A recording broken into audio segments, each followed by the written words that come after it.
Hello मेरे प्यारे students, क्या हालचाल। हमें उम्मीद है आप सब स्वस्थ होंगी, मस्त होंगी और उसकी तैयारी एकदम शानदार तरीके से चल रही होगी।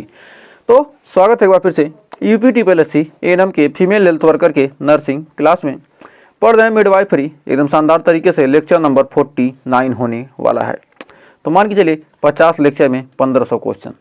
तो 1500 मत रखे, तो आज हम क्या जाएंगे 1470 क्वेश्चन सिर्फ क्या जाएंगे आपके मिडवाइफरी के हो जाने वाले हैं। तो सोचिए इतना क्वेश्चन कोई कराने वाला नहीं है। तो कम से कम प्ले लिस्ट में विजिट करके इन सारे वीडियो को देखिए, सारे क्वेश्चन को देखिए शानदार तरीके से। 30 क्वेश्चन फिर आज करने वाले हैं। तो आइए शुरुआत करते हैं। तो UP ANM, Bihar ANM, DSSB ANM या किसी भी स्टेट की एएनएम की तैयारी कर रहे हैं तो आपके लिए सेशन ज़बरदस्त होने वाला है। तो आइए शुरुआत करते हैं सेशन की। तो मिडवाइफरी में 30 क्वेश्चन करेंगे। इन 30 क्वेश्चन के आंसर देने की कोशिश कीजिएगा और लास्ट में हमें कमेंट में जरूर बताइए आपके कितने सही हुए। तो कर स्वास्थ्य के सामाजिक निर्धारकों में शामिल नहीं है आय और रोजगार, शिक्षा का स्तर, जलवायु परिवर्तन, स्वास्थ्य सेवाओं की पहुंच। तो कर जो हमारा स्वास्थ्य सामाजिक निर्धारक में कौन शामिल नहीं है? जलवायु परिवर्तन हमारे क्या स्वास्थ्य निर्धारक में क्या शामिल नहीं है। नेक्स्ट, कर एएनएम को सहयोगी के रूप में किसके साथ काम करना चाहिए? केवल डॉक्टरों के साथ या आशा कार्यकर्ता, पंचायत और समुदाय के साथ या केवल सरकारी अधिकारियों के साथ या निजी कंपनियों के साथ? तो एएनएम को सहयोगी के रूप में किसके साथ काम करना चाहिए? तो सीधे पता चल रहा है आशा कार्यकर्ता और पंचायत और समुदाय के साथ काम करना चाहिए। नेक्स्ट, कर भारत के शहरी समुदाय में सबसे तेजी से बढ़ती स्वास्थ्य समस्या क्या है? मलेरिया, मधुमेह और हृदय रोग, कालाजार, कुष्ठ रोग। तो सबसे तेज बढ़ती कौन सी समस्या है? जो शहरी समुदाय में सबसे तेज बढ़ती स्वास्थ्य समस्या क्या है? मधुमेह यानी क्या, जिससे कहते हैं शुगर, और हृदय रोग। तो बढ़ते हैं आगे। करा प्रोटीन ऊर्जा कुपोषण पीईएम का गंभीर रूप कौन सा है? मैरास्मस और क्वाशियोस्कोर, एनीमिया, स्कर्वी, रिकेट्स। तो कह रहा है प्रोटीन ऊर्जा कुपोषण का गंभीर रूप कौन सा है? तो हमारा हो जाएगा मैरास्मस और क्वाशियोस्कोर। ये सब क्या है? प्रोटीन और ऊर्जा न मिलने से क्या ये सारी बीमारियां होती हैं। कह रहा एएनएम की आचार संहिता के अनुसार रोगी के साथ व्यवहार में प्राथमिकता क्या है? उपेक्षा करना, गरिमा और सम्मान के साथ व्यवहार करना, निजी जानकारी सार्वजनिक करना या भेदभाव करना। तो कह रहा कि जो एएनएम की जो आचार संहिता के अनुसार रोगी के साथ कैसा व्यवहार की प्राथमिकता है? तो हमारा गरिमा और सम्मान के साथ क्या करना? व्यवहार करना। तो बढ़ते हैं आगे। कर वृद्धावस्था 60+ 60 वर्ष से अधिक में संतुलित आहार की प्राथमिक आवश्यकता क्या है? मसालेदार भोजन, अधिक वसा, शुगर युक्त खाद्य पदार्थ, उच्च फाइबर और कैल्शियम। तो कह रहा जो वृद्धावस्था है, वृद्धावस्था में यानी 60 साल से अधिक में संतुलित आहार की प्राथमिक आवश्यकता क्या है? उच्च फाइबर और कैल्शियम की क्या होती है? वृद्धावस्था में आवश्यकता होती है। नेक्स्ट, करा जिंक की कमी से कौन सा रोग होता है? वृद्धि में अवरोध और त्वचा रोग, एनीमिया, गॉइटर या हाइपरटेंशन। तो करा जिंक की कमी से कौन सा रोग होता है? तो जिंक की कमी से होने वाला वृद्धि में अवरोध और त्वचा रोग होता है। करा गर्भावस्था में प्री टर्म लेबर का प्रमुख कारण क्या है? योगाभ्यास, अधिक पानी पीना, यूरिनरी ट्रैक्ट इन्फेक्शन या विटामिन सी की अधिकता। तो कह रहा गर्भावस्था में प्री टर्म लेबर का प्रमुख कारण क्या है? तो हमारा हो जाएगा option number C, urinary tract infection. Next, कह रहा एएनएम द्वारा सामुदायिक निगरानी का मुख्य उद्देश्य क्या है? महामारी की रोकथाम और स्वास्थ्य डेटा एकत्र करना, राजनीतिक गतिविधियों पर नजर रखना, व्यक्तिगत जीवन की जासूसी, धार्मिक कार्यक्रम आयोजित करना। तो कह रहा एएनएम द्वारा सामुदायिक निगरानी का मुख्य उद्देश्य क्या है? तो एएनएम के द्वारा सामुदायिक निगरानी का मुख्य उद्देश्य क्या है? तो हमारा ऑप्शन नंबर हो जाएगा महामारी की रोकथाम और स्वास्थ्य डेटा एकत्रित करना। कह रहा ट्राइकोमोनिएसी किस प्रकार का रोग है? जीवाणु जनित आंत्रशोथ, वायरल बुखार, फंगल त्वचा रोग या यौन संचारित संक्रमण। तो कह रहा ट्राइकोमोनिएसिस किस प्रकार का रोग है? तो हमारा हो जाएगा ऑप्शन नंबर डी, यौन संचारित संक्रमण। नेक्स्ट, कह रहा यूएनडीपी का मुख्य कार्यक्षेत्र क्या है? मानव विकास और गरीबी उन्मूलन, अंतरिक्ष अनुसंधान, सैन्य सहयोग, पर्यटन, प्रचार। तो कह रहा यूएनडीपी का मुख्य कार्य क्षेत्र क्या है? तो यूएनडीपी का मुख्य कार्य क्षेत्र हमारा क्या है? मानव विकास और गरीबी उन्मूलन।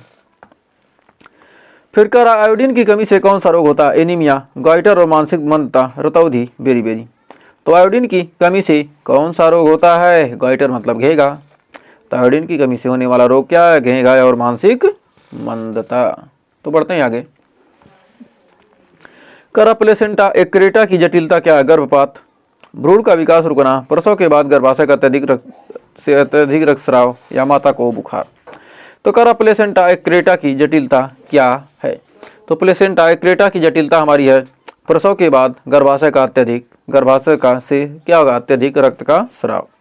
नेक्स्ट, करा इंटरनेशनल लेबर ऑर्गेनाइजेशन ILO किससे संबंधित है? श्रमिक अधिकार और सुरक्षा, बाल शिक्षा, पर्यावरण संरक्षण, खाद्य सुरक्षा। तो करा इंटरनेशनल लेबर ऑर्गेनाइजेशन ILO किससे संबंधित है? तो हमारा हो जाएगा ऑप्शन नंबर ए, श्रमिक अधिकार और सुरक्षा से। तो बढ़ते हैं अगले क्वेश्चन की तरफ। यदि सेशन अच्छा लगा तो सेशन को लाइक शेयर कर दीजिए और सब्सक्राइब नहीं किया तो सब्सक्राइब भी कर लीजिए। कर स्वच्छता अभियान में एनम की भूमिका क्या है? सरकारी फंड इकट्ठा करना, सड़कें साफ करना, नालियों की मरम्मत करना, स्वच्छता के लिए समुदाय को प्रेरित करना।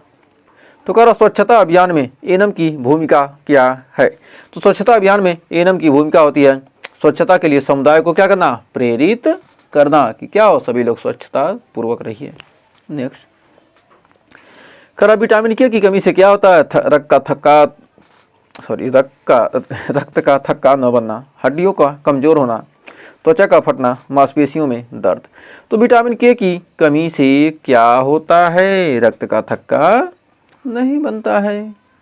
नेक्स्ट, गर्भावस्था में ओलिगोहाइड्रामेरियोस का क्या अर्थ है? भ्रूण का अत्यधिक वजन, अत्यधिक रक्तस्राव, एमनियोटिक द्रव की कमी या प्लेसेंटा का टूटना।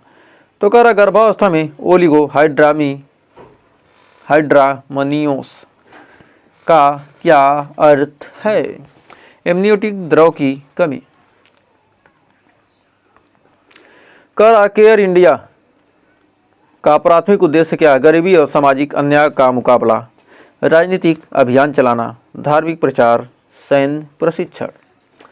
तो केयर इंडिया का प्राथमिक उद्देश्य क्या है? केयर इंडिया का प्राथमिक उद्देश्य है गरीबी और सामाजिक अन्याय का मुकाबला। फिर राष्ट्रीय स्वास्थ्य मिशन के अंतर्गत कौन सा कार्यक्रम शामिल है? स्वच्छ भारत अभियान, जननी सुरक्षा कार्यक्रम, या मेक इन इंडिया, या डिजिटल इंडिया। तो कह रहा है क्या राष्ट्रीय स्वास्थ्य मिशन के अंतर्गत कौन सा कार्यक्रम शामिल है? तो राष्ट्रीय स्वास्थ्य मिशन के अंतर्गत हमारा ऑप्शन नंबर बी हो जाएगा, जननी शिशु सुरक्षा कार्यक्रम। कह रहा है हाइपरटेंशन के प्रबंधन में एनम की क्या भूमिका है? आहार विशेषज्ञ बनाना, सर्जरी करना, दवाओं का निर्माण, नियमित ब्लड प्रेशर मॉनिटरिंग और रेफर। तो कह रहा हाइपरटेंशन के प्रबंधन में एनम की क्या भूमिका है? तो किसमें कह रहा क्या हाइपरटेंशन प्रबंधन के में एनम की क्या भूमिका है? नियमित ब्लड प्रेशर और मॉनिटरिंग और रेफर। तो बढ़ते हैं आगे। कह रहा विटामिन B1 की कमी से कौन सा रोग होता है? Beri, scurvy, pellagra, rickets. तो हमारा विटामिन B1 की कमी से होने वाला रोग क्या है? बेरी। नेक्स्ट, कह रहा मलेरिया नियंत्रण के लिए एनम कौन सी रणनीति अपनाती है? सर्जरी करना, एंटीबायोटिक देना, मच्छरदानी वितरण और IEC या एक्सरे लगवाना। तो मलेरिया के नियंत्रण के लिए एनम की रणनीति कौन सी रणनीति अपनाती है? मच्छरदानी वितरण और IEC। तो बढ़ते हैं आगे। फूड फोर्टिफिकेशन का उद्देश्य क्या है? खाद्य पदार्थों में पोषक तत्व मिलाना, खाद्य संरक्षण, खाने का स्वाद बढ़ाना, खाद्य कीमतें कम करना। तो फूड फोर्टिफिकेशन का उद्देश्य क्या है? तो हमारा हो जाएगा ऑप्शन नंबर ए, खाद्य पदार्थों में पोषक तत्व मिलाना। फिर गर्भावस्था में प्री एक्लेम्सिया के लिए सबसे संवेदनशील समूह कौन सा है? केवल पहली बार गर्भवती, केवल शहरी महिलाएं, केवल ग्रामीण महिलाएं, या किशोर गर्भवती और 35+ उम्र की महिलाएं। तो गर्भावस्था में प्री एक्लेम्सिया के लिए सबसे संवेदनशील समूह कौन सा है? तो हमारा हो जाएगा किशोर गर्भवती और 35+ उम्र की महिलाएं। नेक्स्ट, कह रहा यूरोपीय आयोग का स्वास्थ्य क्षेत्र में योगदान क्या है? वैश्विक स्वास्थ्य शोध को फंडिंग करना, भारत में अस्पताल बनवाना, दवाओं का निर्यात या निजी क्लिनिक चलाना। तो कह रहा यूरोपीय आयोग का स्वास्थ्य क्षेत्र में योगदान क्या है?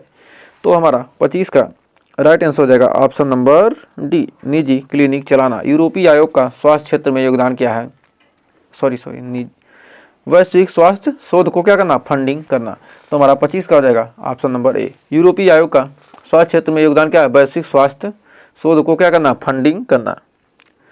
तो ये नहीं आंसर होगा हमारा, ऑप्शन नंबर ए हो जाएगा सही। तो बढ़ते हैं आगे।